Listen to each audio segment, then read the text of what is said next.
Okay, so what is a zero-based budget? Basically, it's something where you plan out each month, like paychecks for how much you make a month, and to zero out things you take for like save up. Okay, so the zero comes from what specifically? Just trying to use all the money you get in the month towards your expenses. And not only trying to do it, so I think you're right on the right thing, but you're kind of mixing doing it and planning for it. And so it's real important on that. So if we think of, let me do a little timeline here. So here is today. Here is tomorrow. Here is the past. Right? So where does the zero-based budget belong? Today, past, or future?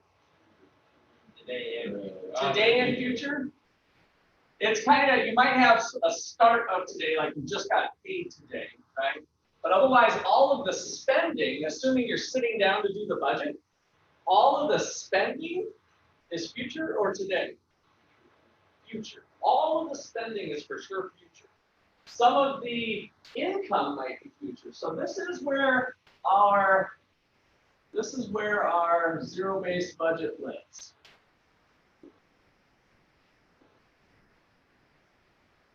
The thing we did yesterday, I guess, just to highlight, our wealth, our consumer equity sheet that we did, that lives right here today. So this is the wealth, which we did at a point in time, right? Like today, what's the value of my laptop? What's the value of my car? What's the value of this or that, right? That I own. Dollar value of what I own. I should let you guys tell me this. Minus the dollar value of what I owe, right? What I own minus what I owe. So that analysis lives right here today. You can have a plan to become a millionaire in 30 years. That would be kind of future planning of why we're doing some of this other stuff. All right, so the zero-based budget is that my income or money today,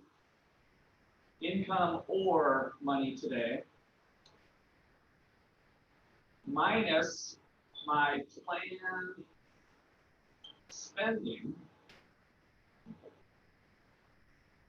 equals zero. That's where the zero comes from. So we have a zero-based budget that this equation equals zero while we're doing this planning exercise. That's all we're doing. Every dollar has a name. We have a plan for what we want to do. All right, so you guys had your exercises due last night. Most of you did them. Some of you did not. So you get a 20% penalty for doing it late. And what did we have for Marcus? So those of you who completed it, which is probably most of you in this room anyway, what was Marcus's deal? Tell me about what you did for Marcus. And I noticed I did look at your papers already. Some of you didn't drive it to zero. So most of you did. If you use that tool, it kind of almost forces you to do it. If you use one of the planning tools, either on everydollar.com or the EveryDollar app, or the one on the Foundation's U, it kind of gives you a reminder to make sure you're driving this equation to zero. So what did you find when you entered in Marcus's data? Was his equal to zero at this time? No. So what did you have to do? Abby, what did you do? Did he have too much money or not enough? Like, what did his equation turn out to be? He had, I'm pretty sure he had quite a bit left. Okay, so we had a positive number here, right? Okay, so that's okay. We can just have leftover money. What's the problem with leftover money in a budget? You're not putting it towards anything you want to like use it. Yeah, good. So it might just kind of disappear is what he's claiming. I think we can all probably relate to that if there's some extra money. So we're just going to give it a name.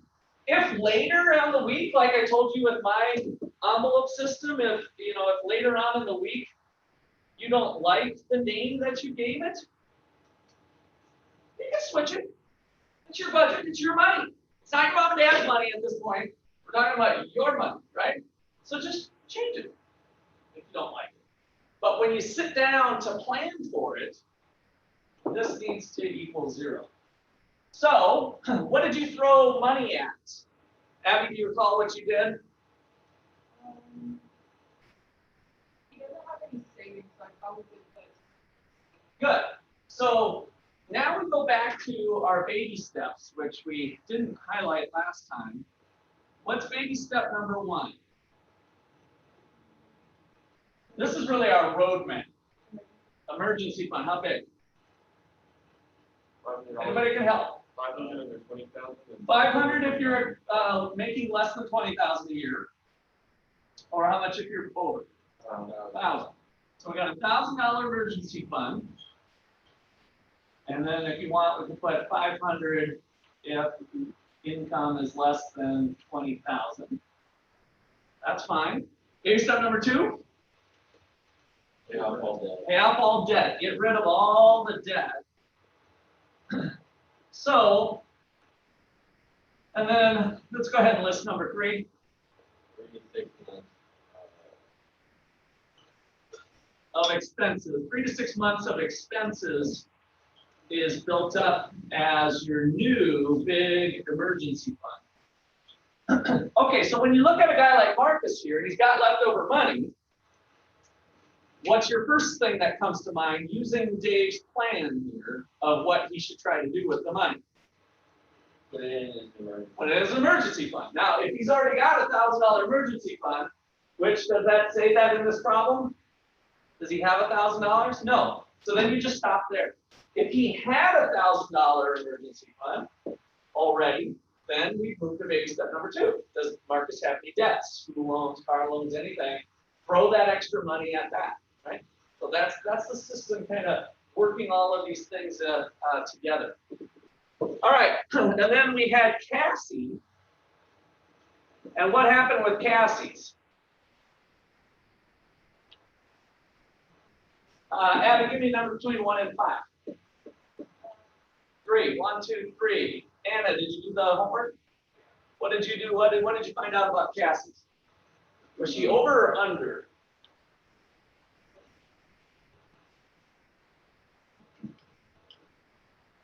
Under. I think that's right. Right? Did other people get that? Go ahead and support. And if that's the case, okay. So if you're under with this equation, what did you have to do to Cassie's budget? What do you need to do with her situation? What's the advice that you give her if you want? If you're helping her put together a zero-based budget. What's that? Yeah, in what way? A little more specific, you're right. So it's probably on the spending side, right? What does she need to do?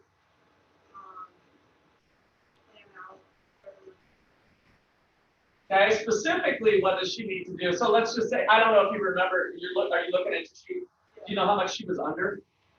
Does anybody remember how much she was under, just for illustration purposes? Let's just say she's under $100.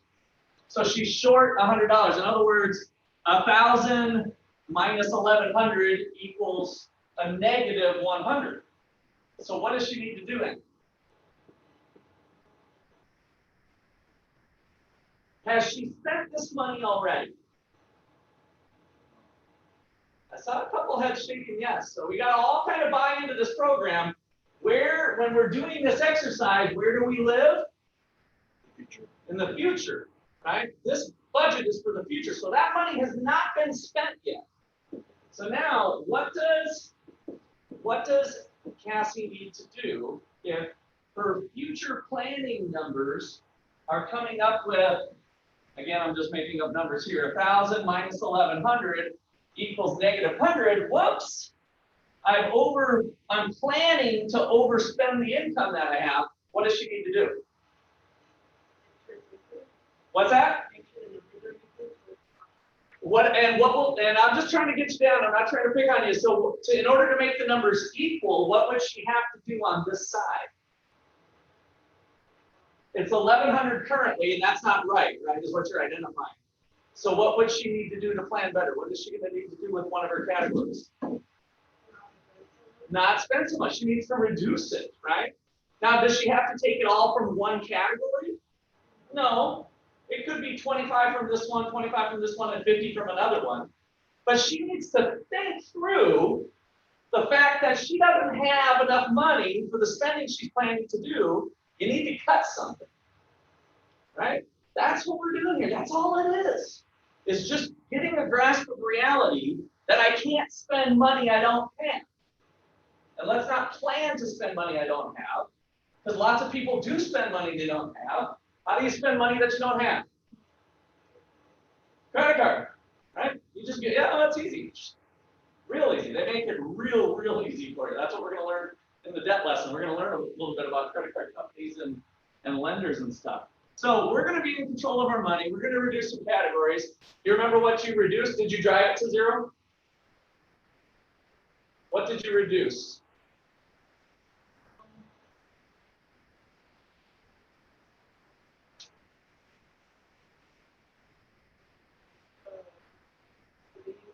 Activities, yeah. I mean, that would be the normal place.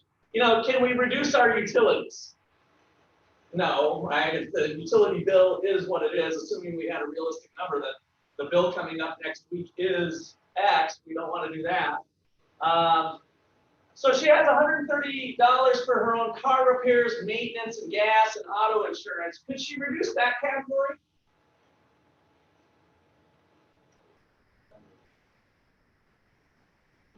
Yes. Could she ride her bike if she wanted to, you know, this week I'm going to ride my bike. I normally spend, you know, whatever, $10 in gas. Or 20, you know what I'm saying? It forces you to make decisions. Like, maybe I can carpool with my friend. I usually like to drive myself because I have to go to work an hour early because her shift starts an hour early. But maybe I'll make that sacrifice, right?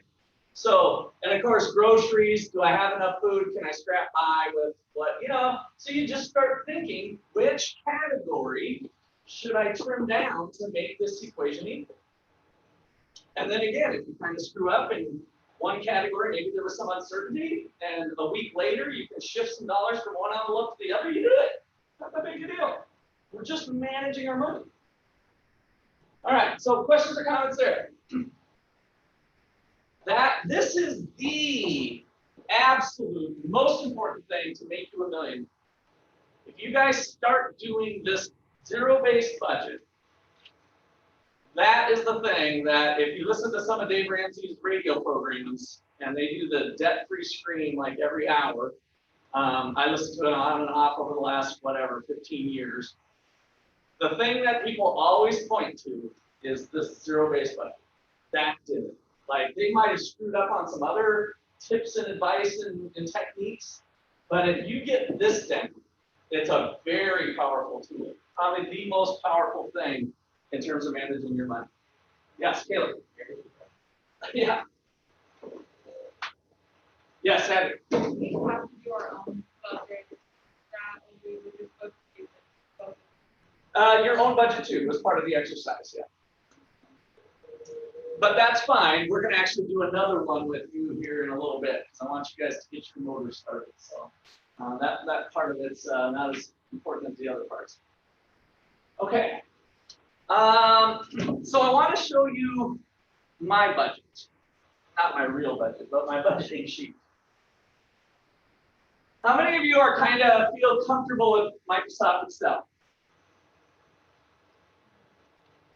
Okay. During your time here at OU, take every opportunity to get more comfortable with Excel because it's going to be it's a tool that all employers really use almost across the board.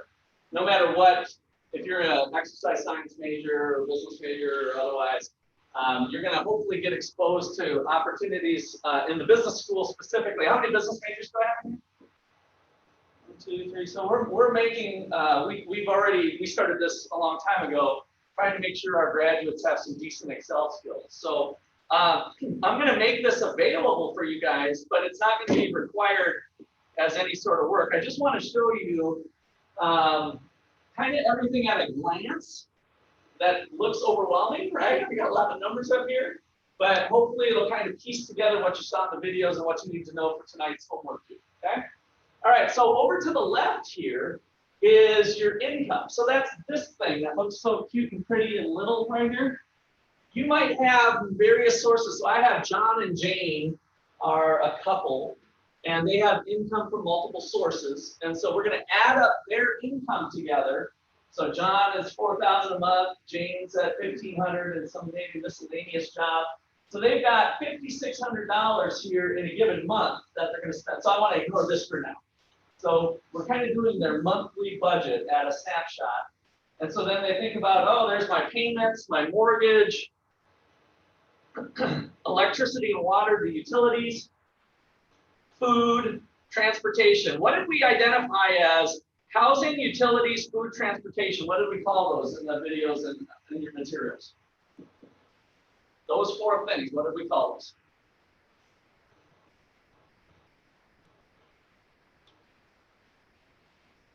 Extra credit point for somebody who can pull it off. You can take a guess if you want. What? Floor walls, excellent. Is that Connor back there? All right, nice job, Connor. All right, so we have the four walls of security.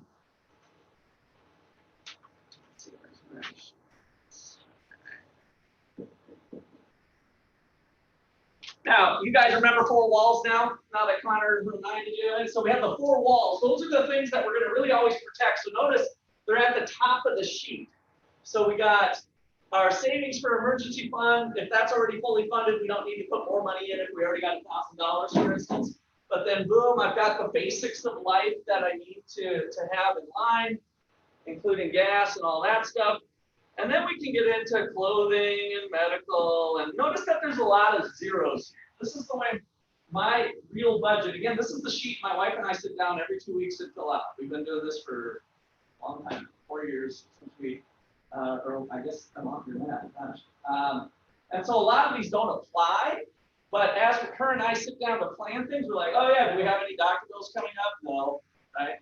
And so it's a zero. But for the month, you want to be able to budget something into that. So we got health clubs, some personal things. And then, of course, the most important, blow. John's got some blow, Jane's got some blow, the family has some money to blow, right? So we're putting that in envelopes.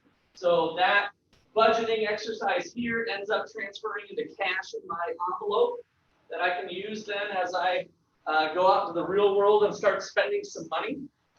And then your debts. So if you have any debts here, school loans or other things, you're going to do that. And so, again, the most important part of this exercise is that we're driving it down to zero.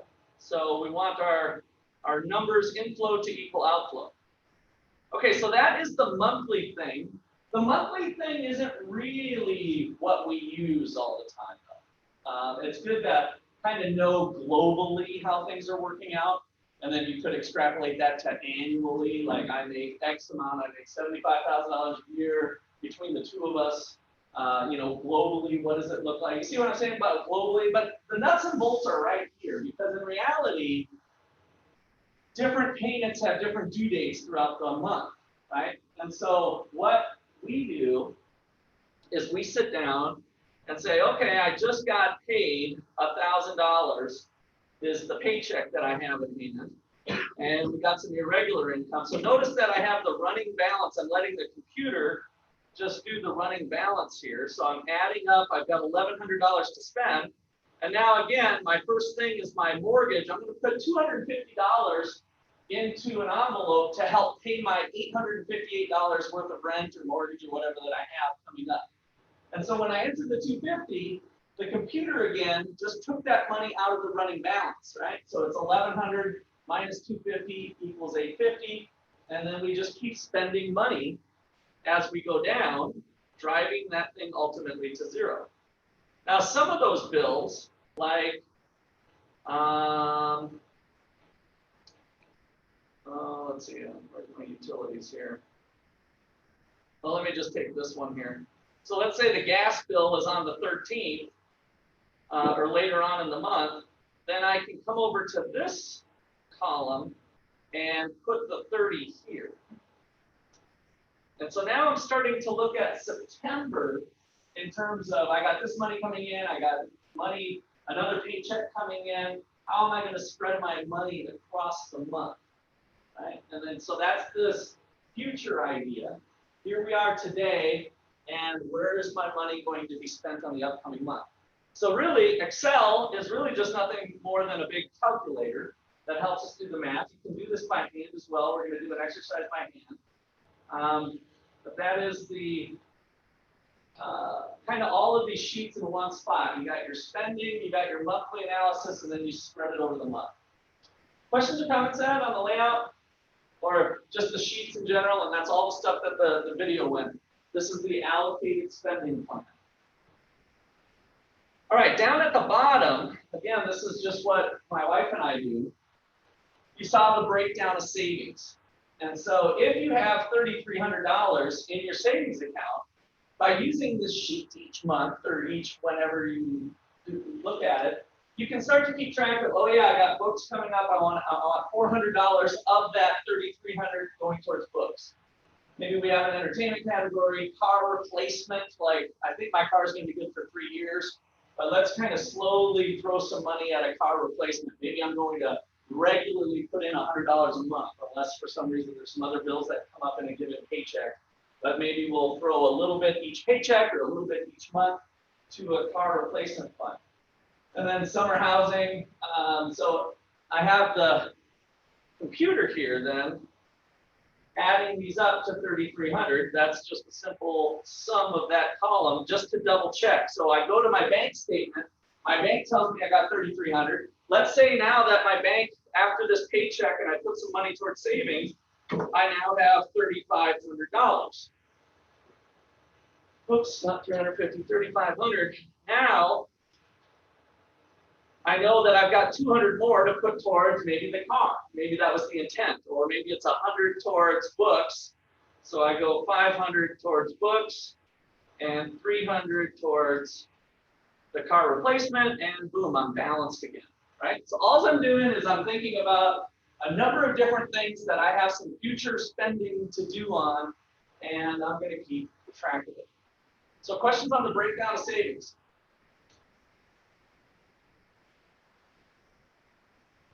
So this is really an envelope in a sense, right? You could keep this as cash at home. I wouldn't advise you keeping maybe this much cash in your dorm room anyway, right? But in theory, this could be an envelope. So instead of using an envelope, we're going to keep it in our savings account and just keep it itemized like this on a simple sheet. And I'm sure you could have other apps that you could use that do the exact same thing. I know that they're out there. I've seen a couple of students that have some pretty cool ones. So once you start to see these things, then you can search for your own tool that you're comfortable with using. Okay. So let's do a little budget of your own here. So again, this was part of the exercise last night, but I want to make it maybe a little simpler. You might not have had the same thing that I want you to do. I'd like you to get in the habit this spring semester of just doing your own when you have it coming up. So to do this, I just want you to have how much money, what do you have today in terms of spendable money sitting in your account? You know, everybody's going to have a different answer. Pull out a sheet of paper. What is your spendable money today?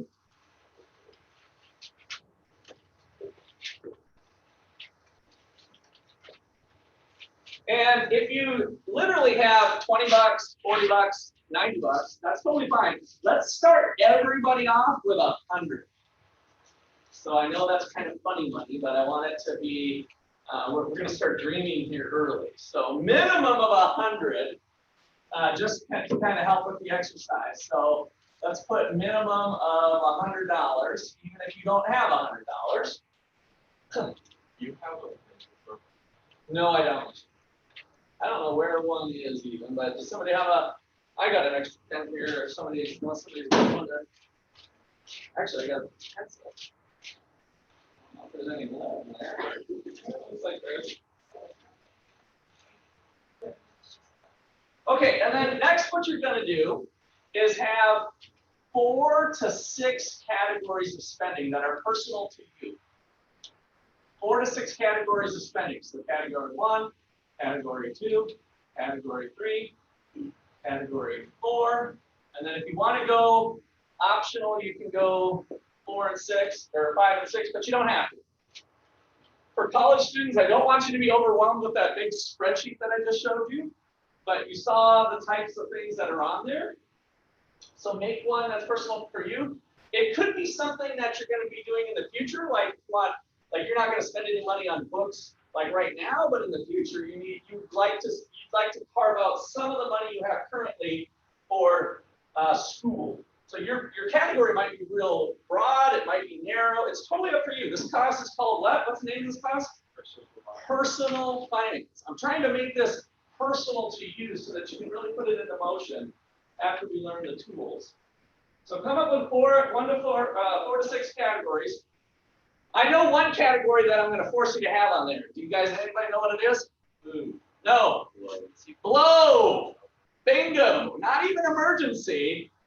I know that you need to blow some money. Everybody needs to blow some money once in a while. Some people maybe are really, really tight, but blow, and you can call it fun money or miscellaneous money, you know, whatever works for you. But make sure that category is one of your categories. And then next, what I want you to do is do the exercise. When we do it by hand and paper, instead of Excel spreadsheets, instead of pulling up apps, it's so easy to pull out a notebook paper and do this little exercise anytime. All I want you to do is say, okay, category 1, I've got $20 that I'm spending on it. I started with 100 or whatever your starting balance was, and now that means there's 80 left. So it's the amount you're spending, remaining balance. And then you're going to go to the next one, $10 for this category, remaining balance. So that's the technique. So you guys work on that. I'll walk around the room if you got any specific questions. Good? That looks good. And that looks good. So guess what I was grading? Was I looking at all of your categories and I cared about you personally, what you chose to put in each category? What did I grade as I walked around? You get to a 0. That's all I'm looking for. So if this is 50, this goes down to 20. And then the last category that would leave. So this is the most important part of that whole exercise. That's what we call it the zero-based budget. Every dollar has a name. So you're kind of always working down. But you see how easy that was? I mean, if you guys really got the hang of it, and you knew your categories already, you didn't have to put much thought, you could sit down in your dorm room and pencil that out anytime. Like, oh, I just got paid. I got $125. Let me sit down, look at this. Maybe you have a notebook paper, and then the next month comes along, and you just do it again. So you can kind of keep this going. This is the one that you did today, which is 21st, 121. And then a week later, you're like, oh, you know, that really wasn't that hard. Let's 128, go back down and revisit it. And you might have just gotten paid a paycheck. Let's say you didn't get down to 0 though. So you go to 128, and there's $17 left in your account. Did you screw up? Yeah. So 121, we sat down and everything looked beautiful. Plus, you got a 0 and everything. And now it's 128, and we just got a paycheck. And so it was like you had your paycheck plus your new, I'm sorry, not your paycheck, your old balance. And then you see you got your paycheck in, and that was a $103. So now you have 120 is the new balance in your account. Did you mess up your budget by having $17 left when you sat down, when you got your new paycheck? Did you screw up? No. That's going to happen. In fact, you're probably almost never going to get a 0 after the fact. So when you look today, the new today is 128. You're here. Now you're looking at your actual spending that you did, which may not, and actually usually will not. You shouldn't even expect it to perfectly match up with what you planned. That's not the point, right? The point is that you knew when you went to go spend something that if I want to spend more in this category, it's got to come from someplace. That's really what you're doing each time, right? And you start to feel more comfortable that you're not spending next semester's books on something today, right? You're cognizant of that. And then you can also keep track of your breakdown of savings as you go. So another separate exercise would be to look at your breakdown of savings. So we have our budget. Now we have $120 to spend. And so category 1 maybe ends up being 40 this time. So we're down to 80. And then this is 20 down to 60. And this is 30 down to 30. And category 4 gets 0. So now again, I've planned all the money in my account has a plan. Every dollar has a name. And I start moving forward. Some of that money I might have put into an envelope and put it in my personal wallet. Some of that money might be on auto withdrawal from my checking account, so I just leave it in my checking account. And maybe it gets spent, maybe it doesn't, depending on what you're comfortable with. So this leftover money concept, by the way, can be potentially leftover money in an envelope or something, which is fine. You just deal with how much more you want to add to the envelope that particular month, knowing that you had 17 left over in that envelope or whatever, right? So it's always very flexible, and you just kind of keep marching along. I like to call this windshield work. So when we're driving a car, what we don't want to do is be looking backwards with our spending. We can beat ourselves up. We should learn from the past. Like, oh, that was really stupid that I did that last week. But for the most part, we've kind of got this positive outlook of moving forward. The budgeting exercise is what I call windshield work. Where are we going with our money, right? So this is us. Here we are today in our car. The rear view mirror has history, but we're more concerned with what's ahead of us on the road. Okay, questions or comments on the budget? You guys starting to feel a little more comfortable with it now? Some people, Sultan, what's your most uncomfortable thing?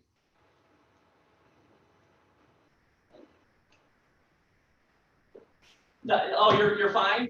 Okay, I saw your head shaking. No, that you were just depressed with how much money you had actually in your account. Okay, I was. I saw the head shaking, so I wanted to make sure there wasn't something we could overcome here. All right, cool. Okay, so let's next go to our case study. So on your same sheet there, we're going to look at our case studies for this chapter.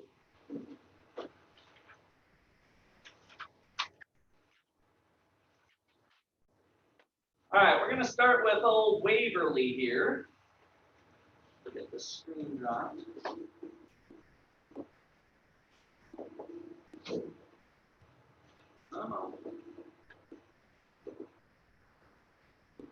All right. So Waverly believes it's a great idea to give every dollar a name. So every month she does this without fail. She writes down everything she spends, including every last penny, and she enters it into a spreadsheet. As the month progresses, she updates her spreadsheet every time she makes a purchase. Then at the end of the month, Waverly reviews her spreadsheet to see where her money has gone. Unfortunately, every month she seems to somehow manage to spend more money than she should. She tries to figure out what went wrong, but it just doesn't make sense to her. So number one, I'd like you to put on your sheets here. Number one, how would you solve Waverly's budgeting issue? So only answer number one. Go ahead and put Waverly on your paper, and put Waverly, and then put number one, and put your answer. Okay, as a class, I want to tackle number two first here. Is it right in giving every penny a name for Waverly? Is that the right idea to give every penny a name? That sound like the right thing? We've been talking about every dollar. So that part of her plan is right. Now, it's actually called giving every dollar a name. Is it real important as you're doing this process to go down to the penny? No. Just have a class discussion here on number two. What do you think? Is it important to go down to the penny? She's apparently an accounting or a blossoming accounting student or something. I want every detail, everything to fit in a nice little box. When you're doing the process that we just went through with you guys, is it important to go down to the penny? Just the nearest dollar. Nearest dollar, is the nearest dollar enough? That's kind of what I'm asking. Yeah, is the nearest dollar enough, or is it more important? Like you'll be a better manager of your money. You'll become wealthier faster, whatever you want to say. It'll be better to go all the way down to a penny level. No, why? I agree with you. No. Who said no? All right, Connor, why?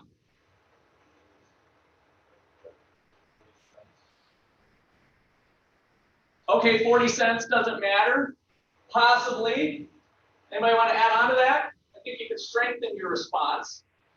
I mean, 40 cents, depending on how much money you have, but you're right, in general, 40 cents for most people doesn't matter. So rounding to the nearest dollar would probably be okay. There was something else we did with that budget, the thing that I just highlighted that I think is even more important from a planning standpoint, to round up. Yes, and you're going to be wrong, right? Imagine I'm going to spend on food $66.74 or whatever. It doesn't even make sense actually from this standpoint. I just told you that 99% of the time you're going to have money left over in one category or the other. You're not going to be right. That's not the point, right? So rounding to the nearest dollar is plenty fine, even if you know. So when I do my budgeting sheet here, even if you know that your electric bill, it's usually like electric bill, but your health insurance bill is actually $29.76. Like you have the bill in front of you and you know it's due in 5 days. $29.76. I just round up. I just say 30. It doesn't matter. We're not doing this to be that precise for a budgeting exercise. Okay, so now what did we really go wrong with? These are your answers. Somebody give me let's see, where was our number 5? 1, 2, 3, 4, 5. Josh. What did you put? I said, what, For number 1. Oh, I said you can use the envelope. Okay. So because she was overspending, so go to envelopes. Okay, that would be a suggestion. Somebody else? What was she doing wrong here? Yeah. Just try and spend less on what she's overspending on, like splurging. Okay. Why is she going over though, Abby? Yeah. She's doing rear view mirror, right? She's taking all of her receipts and recording them in a spreadsheet. That's an accounting exercise, but more importantly for what we're talking about, it's rear view mirror. That's why she's running out of money. She's not planning this money forward. She's not doing windshield work. She's doing rear view mirror work. And so that's not the point of this. We don't have to be a good accountant. You don't have to keep track of every little penny that you spent, although we went through the checkbook exercise, balancing your checkbook, but your bank account has the actual money you spent. And of course, we recommend that you keep it on your own with the checkbook register that we did. That's all rear view mirror stuff. That just helps you plan for the future. But that's where Waverly's really, really going wrong. Okay, questions or comments, Sarah? All right, Tyler and Brittany. Tyler and Brittany got married 6 months ago, and they both have good jobs coming out of college. Tyler landed a marketing job in the communications company, making a starting salary of $40,000 a year. Brittany began her career as first grade teacher's aide at a local school, making $10 per hour after taxes for 30 hours a week. After their wedding, they each purchased new vehicles, coming complete with car loans. Tyler's payment on the truck is $488 per month, and Brittany is leasing her new compact car for nothing down and $239 per month for the next 3 years. They are also thinking about buying a home with a mortgage payment of $1,850. After figuring monthly expenses, they realize there isn't much left over at the end of the month.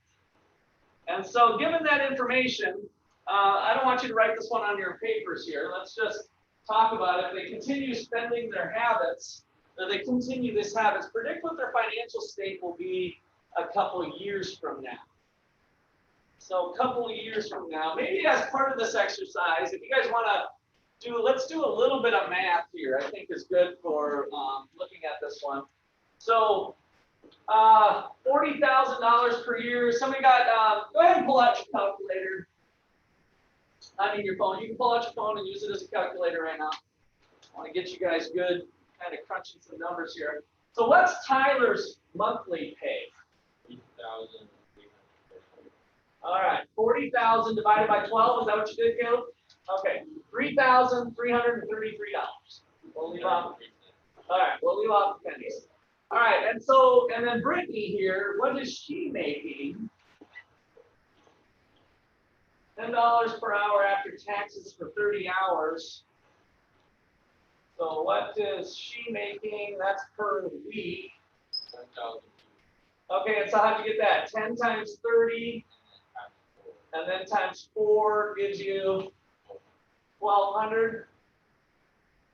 Something like that, just for spitballing purposes anyway. We could be a little more careful with, you know, how is she working 52 weeks a year, not only 4 weeks a month. But so this is good. And so combined together, they have, what do we got here? $4,533 per month.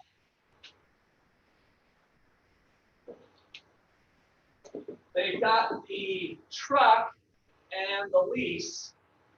So we've got the minus 488 and the minus 239. So that's the truck and the car payment. What do we get there now? 3,806. And they're thinking about an 1,850 payment, right? So 1,850. If we do 1,850, subtract that off of that sucker, what do we get here? 1,956. Do they got enough money to buy the house? 1,900 per month left over. Do you think a lot of young couples do what we just did to determine whether they should buy a house? No. What else do they do? They have oh, that's 4,500. Okay, all right. So they might even just start up here and say, oh, we got 4,500, we can buy the house, right? But even starting here, does $1,956, I know to you guys sound like a lot of money, right? And it's a decent amount of money on a given month, right? You know, can you afford to buy some food in there? Sure. But I guarantee you, if they went through and actually did a full-blown zero-based budget and really thought about toilet paper and groceries and gas and insurance, right? We're skipping a whole bunch of stuff here when we just put the monthly payment for the truck. They're probably very tight on that. So that is part of the problems that they might find in. They might agree, oh, we got 1,956, we can buy the thing. What's your predictions for their marriage here? Rosie, all good. You see a few fights in their future, maybe? If they come down, oh, you bought too much toilet paper. Oh, you went out to the bar last night. All right, we got to pay our mortgage payment. All right. So write this down on your papers. I want to see this, that you guys did this. Okay, I think we're going to skip Sophia because I do want to talk about taxes. So the last video section I'm going to leave as homework for you to look through. It is just on taxes. Okay, so tax time is coming. Sir, can I go? Yes, sorry.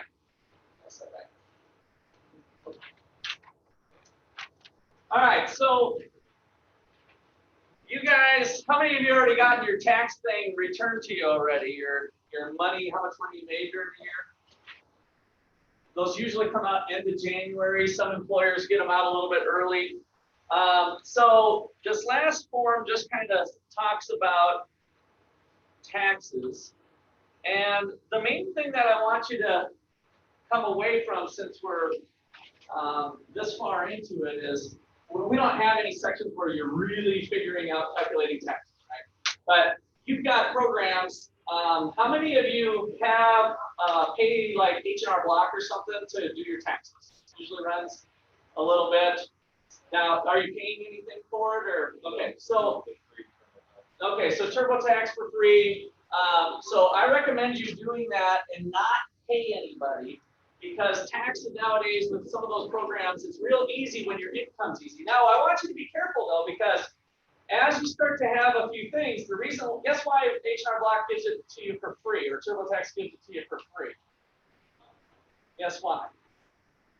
So you think that they have to. Yeah, so they start to kind of like, oh, you were free, but now that your life is a little more complex, we'll do it for the upgraded version of $8 or whatever. They also will try to get you on, they'll fill out the federal one for free, and then they'll say, oh, we can do your Kansas tax return for the low price of X. But that X is something that's really easy to figure out. So I just want to expose to you here what you're doing with a tax return real quickly. How many of you have parents or parents' accountant figure this out for you? Okay, so usually quite a few people there. And again, that's why we're learning it in this class, so that you know how easy it actually is. So on the back is your W-2 that should be coming in the mail. How many of you had jobs that you're expecting you're going to have to at least reconcile with the government? Okay, so you're going to get this form in the mail. It's going to show you what your pay was, if there was any taxes withheld, all of that stuff. And then basically you input that data. Again, if you're using TurboTax or some other one, you just plug and play it in there. But $20,000 worth of income, there could be some deductions that are automatic by the state. Some of those were actually changed with the last tax code. But again, TurboTax is just going to figure this out for you. And then you just enter in those numbers, and you're either going to get a refund or you're going to have zero taxes due. And so this little EZ form is really what TurboTax and H&R Block are filling out. In the old days, you just had a simple little form like this that you would fill out. You have lots of homework problems that are much more difficult than doing your taxes. So my main thing is, don't pay anybody to do your taxes at this point. I pay somebody to do my taxes, but I have multiple business interests and other things going on with it, and it gets so crazy that it's well worth I think I spent about $800 to get my tax return done. And it's well worth it, because the IRS has this stuff so jumbled up. But this easy form, when you just have the simple W-9 to fill it out, super easy. Don't pay anybody to do it for sure. And that's it. You guys got your stuff due tonight. Turn in your sheets. That'll be your points, in-class points for today.